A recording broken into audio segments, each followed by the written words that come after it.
This is the Dell Optiplex XE3. This specific one is the 760MT, and I am going to show you how to replace the power supply. The one I ordered the correct one, and they sent me one with too much, honestly, some overkill. Contacted them, they said keep it. So thanks to them. The company is Poinware. I'll put a link in the description to this one. This one that I ordered is specifically for this unit. There's just a little bit extra on here, and I'll show you that in a sec. I believe it was supposed to come with these 4, 1, 6, and then one of these was supposed to just be the 6, and the other one was the 8, or the 6 plus 2. This is actually a little bit better than what I ordered. Pop the lid off right here. And one thing I like to do with this system, because the hinge is right in here, this part does pop off. I like to take the faceplate off when I do anything in here. To get it open, you just pull up towards yourself, and I'll show you what I mean with the hinge. Right here is when you open it a little bit more, it tends to, whoa, smacking the camera around. It tends to open right here. Usually it'll do a little worse than that. It'll do that. And then we go to close it. If you don't do it right, you can snap this off, these hooks, and then it just will never close right. So what I like to do is mostly close it so it doesn't break. Down here and pop those off. There's 3 of them. And then just go ahead and set that aside. And that won't bug you during the rest of the installation. As you can see, I've got a Wi-Fi and Bluetooth card there. It does run here. I kind of screwed up putting that in there. I was tired, I guess. I was supposed to put the cover plate on there. Somebody will point that out, I know. If you want to tuck this away the whole time without removing it because of the little wires, make sure to tuck them in here, and then you can press on this little tab and it will secure them in there. It won't cut the wires. The first step, as far as getting this out, is to unplug everything from the power supply. One good thing about this power supply for this unit, the SATA power is actually supplied by the motherboard on this. You put your power in just like any other motherboard, but it spits out the SATA power. So this power supply actually doesn't supply SATA power, which is kind of an odd thing, but I mean, I guess it saves on cables. Trace where it goes, which is not going to be all that hard. The SATA power, you want to remove those. They go through right here. You don't need to pull it out of the board, that's pointless, but you gotta pull this to the side in order to get this through, otherwise you're fishing a whole bunch of wires out.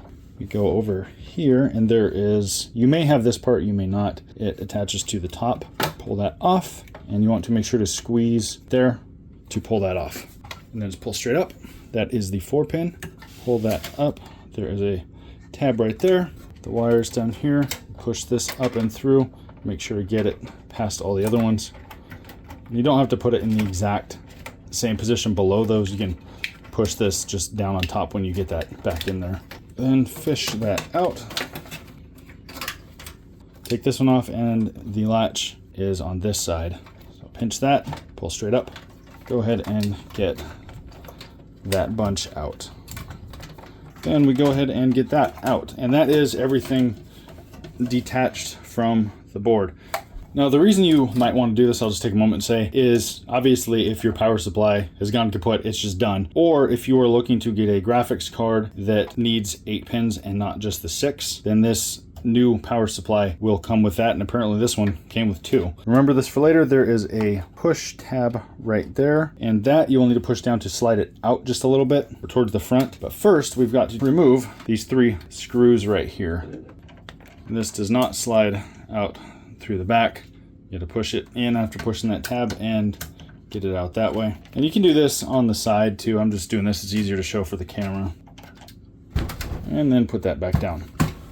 It is a little bit loose, but I go ahead and push on that tab down there. Right here, that tab right there's got a little bit of blue on it. Push that down and then slide it that way. And it slides right out. Make sure you're clear of everything and go ahead and remove that. I think it's cool that this new one has a fan slid in that way instead of built in. You could potentially swap this, maybe, I really don't know. I just think that's cool if that's an option. Right here, these 2 pieces that slide, they kind of curve up. They go up and into here. So you want to make sure those are aligned. Hold the wires facing up so they don't get into anything. Slide that on, get it in, snaps into both of them. Or rather, it slides a little bit and then you can slide it that way. And the latch right there will click. If it does this, you want to get it back out. I missed the one on that side. This side is good, but we do not want that bouncing around. There we go, it snapped in. It is a bit of a tight fit, especially on these metal tabs. There's one large one that pushes down. You want to Make sure it gets up and in there. Pretty secure. The screw holes might not line up perfectly, but while screwing it back in, just push this down a little bit and they will line up better. Now you will need to do a little bit of cable management before shutting this. Slide everything up in here. You'll need that access later if you have a GPU you're putting in here. Not a lot of places have said this. I had to measure this out myself. Once you push this down, you have between here and where it hits in the case, you've got about 220 millimeters of length for a GPU. So if you're ever going to replace one you haven't yet, keep that in mind. 220 millimeters max for the GPU. Get that down for now, and then we go ahead and screw that part back in. I would go with whichever one is most lined up first and then press and get those fully secure. Press down, they'll line up a little better. Now, these screws are giving me no resistance, so this is actually a pretty spot on fit. And there we are, we've got that installed. We just need to reconnect everything back up, which in this case is not a whole lot. So go ahead and route this one first, the 6-pin to right here. Slide it up and in there. Clip goes on that side towards the face. And you can choose either one of the 4 pins to route up and over there. Shove the SATA power in there. Pin for this one is right here. I'll readjust the camera. Clip is on that part, it's pointing down. So go ahead and get that in. And one thing, if you've never replaced a power supply before or swapped anything like this out, if they don't go in easily, if they don't fit in and snap like that super easy, then something's wrong. You will have some that are perfectly square and then some that are, I wouldn't say curved or rounded, they're still straight, but they're angled at the top. So you want to make sure that they go in and they sound like, if you could hear that. If there's any sort of resistance, just stop and take a look at it. You don't want to wreck everything trying to get that in. And that is about it for the swap on this. This one is pretty straightforward and easy. The worst bit is getting it aligned down here and just a little bit of routing. That's really about it. Get all the cables up in here before you shut it. If you're not going to use any of these for a GPU right now, and you've got really no use for that secondary 4-pin, just take a zip tie and put them all together and zip tie it. I wouldn't do it super hard, just enough so they don't bounce around, I guess. And then just zip tie them and leave it right there. Get this mostly down and make sure that no cables or anything are gonna hit your fan. And then we'll get the faceplate back on.